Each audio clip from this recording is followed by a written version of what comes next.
Hey everyone, welcome to the UVD Weekly Wrap-Up, the show where the team from UrbanVinylDaily.com goes over everything there is to know in the designer toy, art, street art, and Sofubi world. I'm your host, Travis Likens. And I'm Ben Beers. And we're here for episode 31. Entitled. Which we didn't title. We got too lazy. So episode 31 will be forever known as the forgotten title. Or the Untitled. Ooh, the Untitled. It'd be like Blink-182 or Metallica or... So we just call it the UVD Weekly Wrap-Up, the UVD Weekly Wrap-Up. Exactly.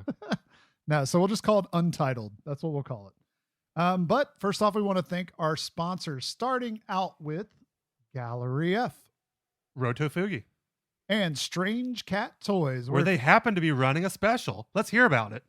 For like the fifth week in a row. If you use the code UVD, you will receive 10% off your order, which is like getting a free blind box toy or free shipping or whatever. And some free stickers in there too. Yeah, whatever. I don't know if they're going to give you those, so no guarantee. We'll use Ben's little ticker. Tick-a-tick. So maybe buy a pin. Maybe you get a free pin. I don't know. But yeah, you can pick up things like the new Kid Robot series, or Luna, or one of our pins. Or anything else. Don't be a douche though and just buy a pen and get 10% off. But remember, we are now in the month of February, which means 2 weeks from now, you are expected to get something for your significant other, or if you're single, get something for yourself. Yeah. Even if you're not single and you want some designer toy thing, you probably should just get it for yourself. Don't wait for your significant other to buy it for you. This is probably not going to happen. No, because they don't support your addiction like we do. Or they just don't like it. One or the other. So anyway, let's move into news. Starting off the week with something from Super 7. They have launched their latest incarnation of the Reaction series, which, important to note, they now have back from Funko. So Reaction and Funko are no longer a thing with Super 7. So they have launched the first round of those, which is the Hellboy series. It includes 4 new figures, which are Hellboy, Abe Sapien, Lobster Johnson, and Kim Sherman. I should learn to write better in my own handwriting. But anyway, it was They must have left Lobster Johnson out of the movies. It's from the comics. These are basically the other 3 were in the movies. Yeah. So anyway, they're the 3.75 inch series of figures based on the retro designs, kind of like the old Kenner Star Wars series. And you can currently get the set for $60. Ooh. Or individually for $15 each from Super 7's site. And I'm sure all of your favorite specialty retailers out there in the world of designer toys. They look really cool. I'm probably going to pick up at least the Hellboy for myself. I know that. All right.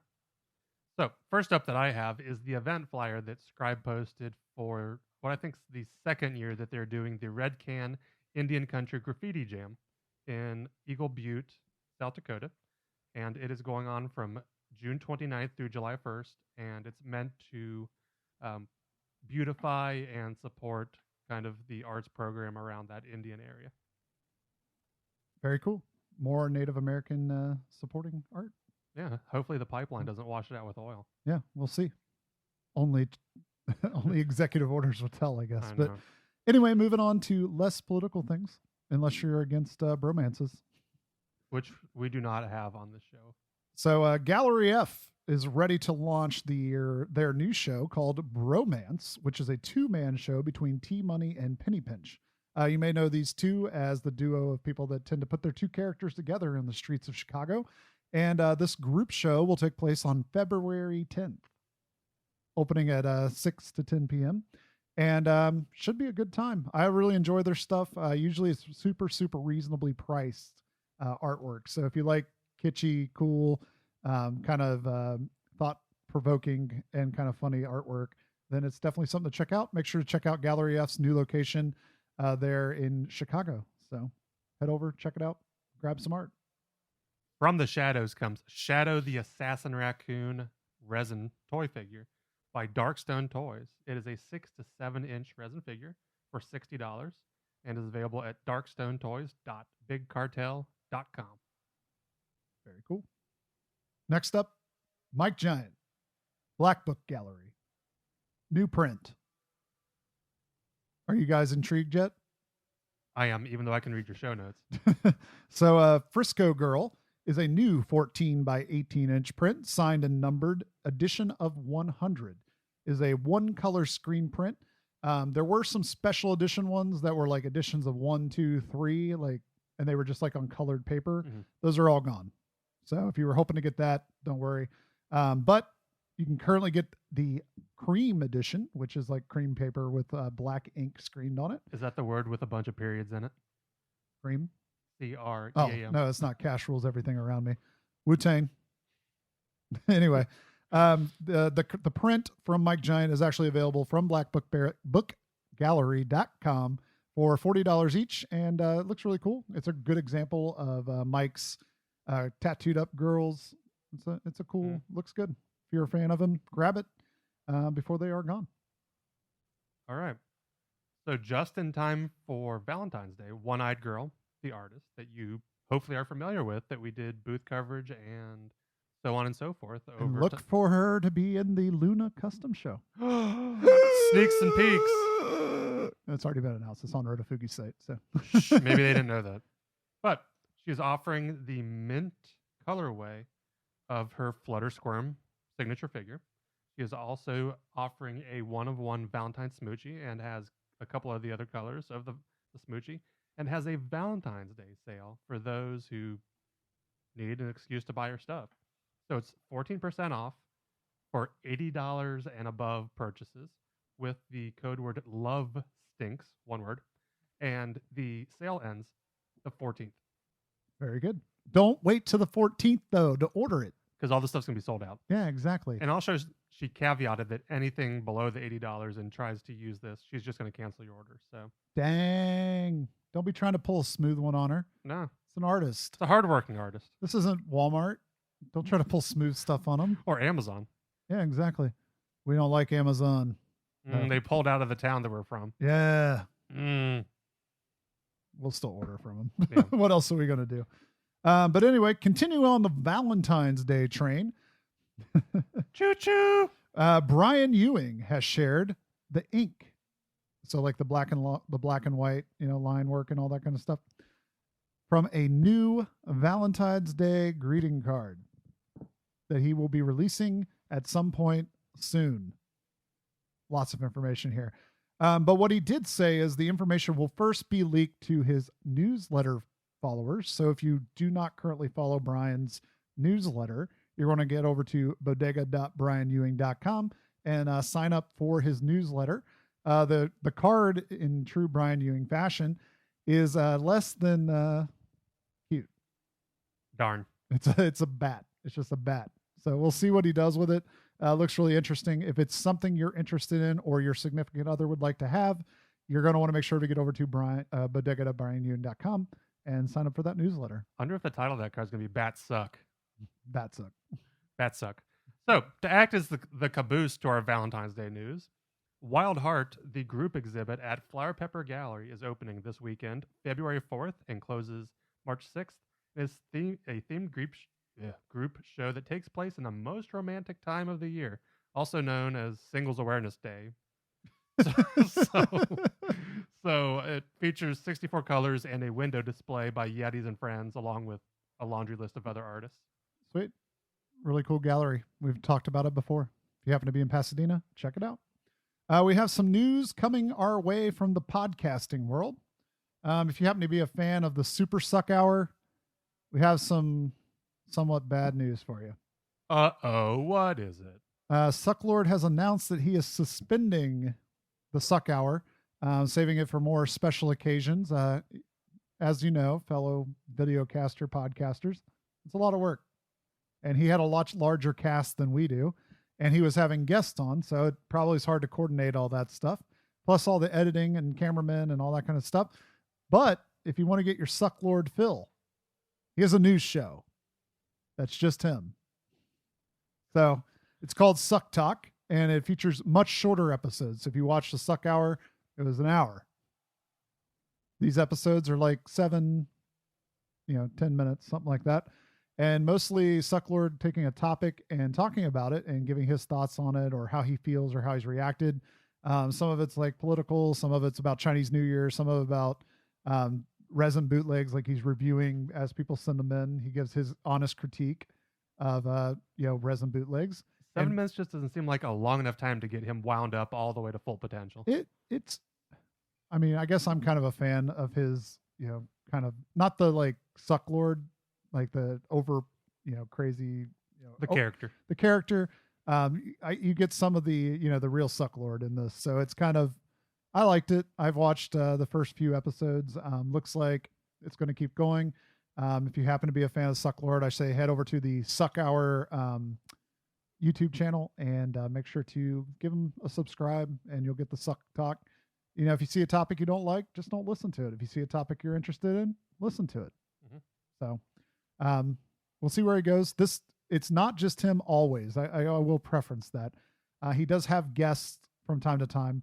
He did have people on there to talk about Chinese New Year that were, had more information because he had people that are obviously more into the whole mythology of it, like talking about the Lunar New Year and like what you're supposed to do and what you're supposed to follow if it is your year. Like this year's the year of the rooster, I guess. So I believe so.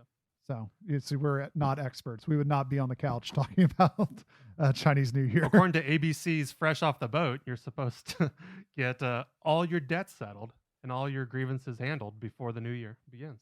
Interesting. Whether that's true or not, I'm just citing an ABC TV show. It has Asian people in it. But I guess I have 2 pieces of news left before we get into a fan question. Ooh. So I'm not going to dawdle, so we can actually spend time on this. So first, the last 2 pieces. We have the Slate Gray Wolf Thing Bat Mother by Jason Harmon and Gargamel. 5-inch figure for $35, 3 p.m. Eastern Standard Time, February 3rd at Toy Art Gallery. Yeah. Okay. Second piece is Turn the Page. The first 10 years of High Fructose traveling exhibit is coming to Akron, Ohio, which is at the Art Museum, February 11th through March 7th. I think it's high fructose. I don't care. High fructose. So yeah, fructose. It looks pretty cool. Hopefully, maybe we'll be able to cruise our way up there. It is a bit of a drive for us, but maybe we'll be able to stop in and check it out. Yep. February 11th through March 7th. I always enjoy looking at the magazines, so maybe we'll get lucky. As for questions, you guys heard our call last week when we were talking about maybe someday we'll get a fan question. Again. And somebody wrote us a question. Indeed, they did. So, Corey from Florida asks, hi, Corey. How do you guys feel about pre-orders? Do you get excited when the toy is announced, shell out some money, and then wait for 4 to 8 months? And when it arrives, the excitement is lost? So are we going to tackle this from both ends or just from... I meant as far as like a retailer. Obviously, the retailer's reason is going to be different from our reason as a consumer. Well, we're kind of on both sides of this too. So we technically use Kickstarter as a pre-order system. But let's I guess we could try to boil it down to like a Kid Robot release. Yep. Okay. So as a retailer, obviously we can understand why they're going to do a pre-order. You mitigate your losses. Yep. Well, and Kid Robot too, as a producer, is looking at demand. So if something's doing really well in pre-orders, we're going to produce 10,000 units. If it sells 8,000 in pre-order, hey, let's bump it up to 20,000 units. Let's make more because heck, it's selling out in pre-orders. Yeah. We might as well get some more on the shelf. So I can see why producers are doing it, and I can see why retailers are doing it. Because as a retailer, if everybody else is offering pre-orders in the designer toy scene, guess what? Now you got to offer them too, or you're going to miss all that money that was in the pre-order time frame. Yeah. As a customer, though, how do you feel, Ben? I don't really subscribe to it. I prefer. Well, I mean, I understand that I am guaranteeing myself what I want, but it to me, like in the instance of Kid Robot releases, we have a release that's pre-ordered. Then as that release nears, another one is, oh look, this is in the wings. You can pre-order it now. You kind of lose. I would lose the excitement and emphasis for whatever's about to come out and start to focus on what's going to come out. And then it's just like this circular motion of me forgetting about what is about to come out as compared to what will come out in a couple months. So Yep. I think pre-orders are kind of a necessary evil, because they do give the producer an idea of what they need to produce. They do give the retailer a chance to lock in that money and know that they're going to have a sale, and understand like, well, we should order 10 cases or 5 cases because it's not doing as well. So like it kind of takes out some of the risk where, 3-4 yeyears ago from Kid Robot releases or some of these bigger companies, you're kind of take a shot in the dark. People are saying it's Kid Robot sells, we'll order 50 cases, we'll say. And then they sell one case. They get stuck with 48 of them, and then the retailers are sitting on all the stock. Kid Robot's got all these things in warehouses, and then they dump them on wholesale sites, and they themselves have huge sales that undercut the retailers. And it's just a bad marketing decision, but people got to pay bills.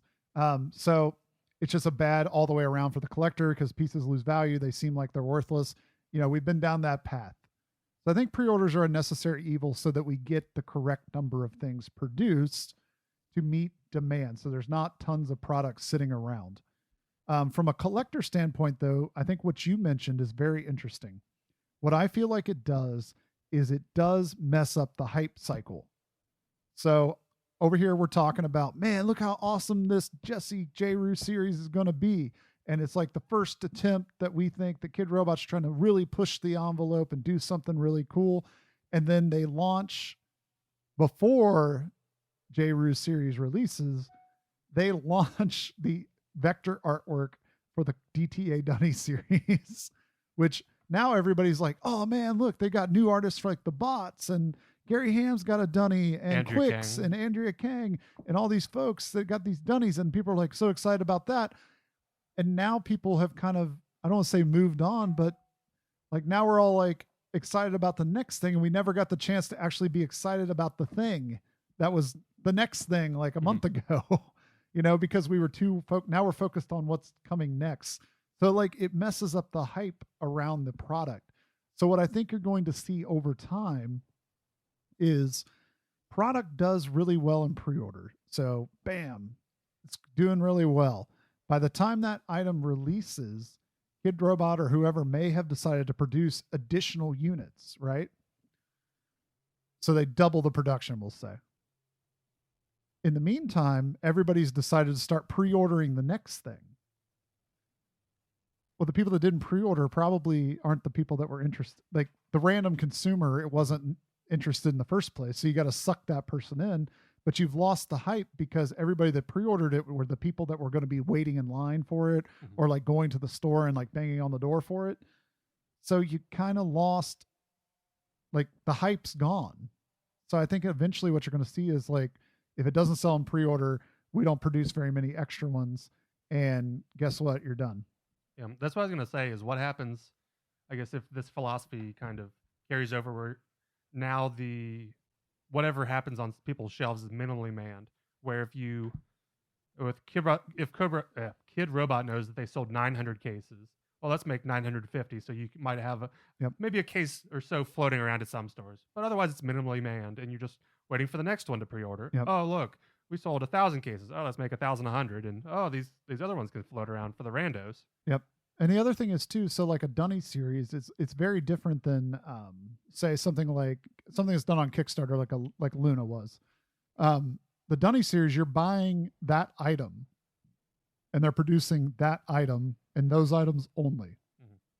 So with Luna, we cut it up. We said, hey, here's the production that we're going to do on these 2 colorways that we sold in the Kickstarter. We're not going to make a ton of extra ones of that because we want to start focusing emphasis on this retailer exclusive edition.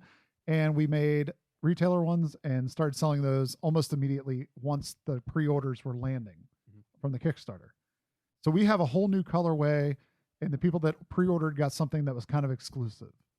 With this, it's everybody's getting the same thing, whether you pre-ordered it or you buy it, 6 months later when everybody's putting everything on sale. So like it's the draw to buy it to me is less.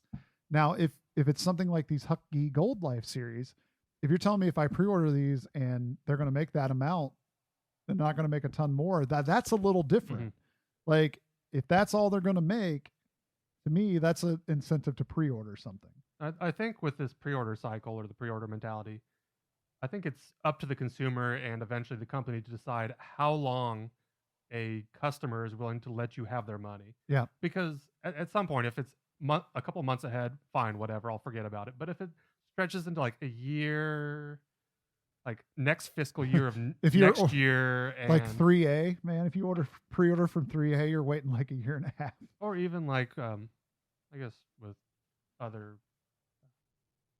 like Mighty Jack stuff, I think is like 9 months or sometimes 6 months in advance. Yeah, I mean it's like the normal toy production time frame. Kind of like a Kickstarter, you're expecting to wait like if they've got it all the way up to sculpt, we just got to turn the factory on. It's 9-10 months, like because that's just how long it takes. You know. Yeah, and I guess I'm assuming in most of these cases that as long as the store sells enough of it to warrant maybe ordering a couple extra, you're not really missing out on anything. Yeah. It's just, I don't know if this eventually messes up the retail cycle too. So does at some point, I'm pre-ordering this thing and then 3 months later, they're like, okay, well now this is available to pre-order. Like at a certain point, does the retailer not have anything in their store because you're just pre-ordering? Like if everybody took this model where it's just like pre-ordering, eventually you start running low on things to actually have in your store. Yeah, but I guess by the same side of the coin is that the retailers have their money to buy what they needed. Yeah. For the most part. And so they're able to order without really much regard of, oh, I'm ordering 100 cases because I sold 98 cases. Yeah. But I mean, at a certain point though, like why are they even offering stuff? Yeah. Like why do they even have doors if I've got pre-orders for all these things and like, why don't I just ship them out? Like, I think, why do you have a store? And that's what we're. I guess other than, I guess Kid Robot is not pre-selling their items much, other than the individual vendors. Yeah, they're not like direct sales pre-selling. But like my thing with it is back to our State of Designer toy video. If you haven't seen that, go back and look for it. We talked about the fact that retailers were important because people needed to walk in and see these items. So if eventually like everybody starts jumping on this pre-order bandwagon and people start only ordering maybe like, here's what I pre-ordered plus 3 additional ones, and then those go out really quickly too, then people still aren't getting their eyes on this stuff and we're not growing the scene. So I think eventually if this continues as a total business model, like the question is, why do we have retailers at that point? But to me, unless they're online, like a brick and mortar retailer to me loses some emphasis because the goal of the brick and mortar is to see the stuff on the shelves and create a location where people can go. So if less things are on the shelves, why do we have the store? That's just my whole thing. But we're going to take a second to ask you guys, what do you think about pre-orders? Do you think they're good for the scene? Do you think they're bad for the scene? How do you feel shelling out money and then waiting 4 to 8 months to get your item? Let us know in the comments below. Or you can shoot us an email to urbanvinyldaily@gmail.com and we can read your responses online. Another thing that we're going to ask you to do this week is this. You no longer have to hear us ramble on about all our social media because you can do that by listening to the end of the video. We have a new outro video. And if you saw at the beginning, we have a new intro video. So we kind of spruce things up for episode 31. You're welcome for us pointing that out. Otherwise, you wouldn't have noticed that. And then 2, we're going to ask you to show us how you're watching UVD.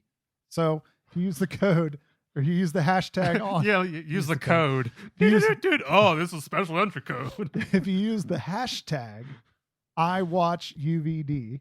This sounds familiar to another place, but never mind that. I watch UVD on Instagram and take a photo of how you watch Urban Vinyl Daily in the weekly wrap up. We're trying to make sure that we're getting it to you guys the way you want to hear it. Do you want to see it? Do you want to listen to it? In the comment that you post with the hashtag, say, I watch it on YouTube or I watch it or I listen to it on iTunes. Please. We're trying to figure out the best way to, for those in the warm climate, I challenge you to have a computer on a floaty in a pool and just take a photo of it. Let us at least believe that you're watching us. Yep. So when I'm out in Hawaii next week, maybe I'll do that. I'll take a selfie of me on there. Anyway, so that kind of wraps up the show this week. As always, I'm Travis. And I'm Ben. And on to the credits. Have a great designer toy day. And on to the credits. Thanks for checking out our video right here on youtube.com/urbanvinyldaily. While you're here, make sure to give us a subscribe and a like. And if you're so gracious, you can share this video on your favorite social network. You can always give us a follow on Instagram or Twitter at Urban Vinyl Daily, or find us on Facebook by going to facebook.com/urbanvinyldaily, and you'll be able to keep up with our latest posts and information going on in the world of UVD. If you want to help us out in more of a monetary way, you can always head over to our store, urbanvinyldaily.storeenvy.com, and check out all the awesome things we have available from great artists from all over the world. Or you can head over to our PayPal and just straight up donate to us to help us keep the lights on and keep things going by going to paypal.com and sending money over to urbanvinyldaily@gmail.com. And that will help us out in more ways than you know. If you want to keep up with everything going on in the world of UVD, make sure to head over to urbanvinyldaily.com. Or if you're interested in sponsorship information, a comment, or a question, make sure to head over to urbanvinyldaily@gmail.com and send us a message. And if it's good enough, we'll answer it right here on the UVD Weekly Wrap-Up. As always, this has been an Urban Vinyl Daily production.